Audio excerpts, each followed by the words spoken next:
नमस्कार, आपके साथ मैं हूं सपना मद्देश और आप देख रहे हैं महाकाल टीवी, जनता की आवाज। आइए रुक करते हैं कुछ खास खबरों की ओर। राजधानी दिल्ली की हवा में कोई सुधार नहीं हो पा रहा है। हर साल की तरह सर्दियां शुरू होते ही यहां की हवा सांस लेने के लायक ही नहीं बची है। सरकार की लाख कोशिशों के बावजूद हवा में बदलाव नहीं दिख रहा। दिल्ली में पिछले कुछ हफ्तों से हवा की गुणवत्ता गंभीर से बहुत खराब के बीच बनी हुई है। बीते दिनों हुई बारिश के बाद हल्का असर देखने को मिला, लेकिन फिर से हवा पहले की तरह खराब हो गई है।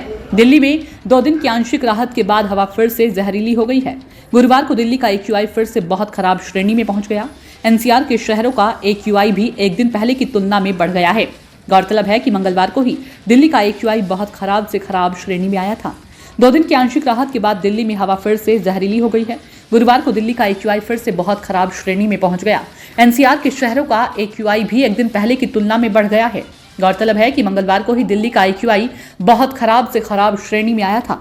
बुधवार को भी यह इसी श्रेणी में बना रहा, लेकिन 2 दिन बाद ही गुरुवार को ये वापस बहुत खराब श्रेणी में पहुंच गया।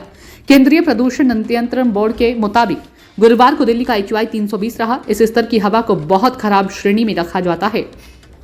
बुधवार को सूचकांक 286 के अंक पर रहा था। उधर दिल्ली के अधिकांश इलाकों का AQI भी बहुत खराब ही दर्ज किया गया है।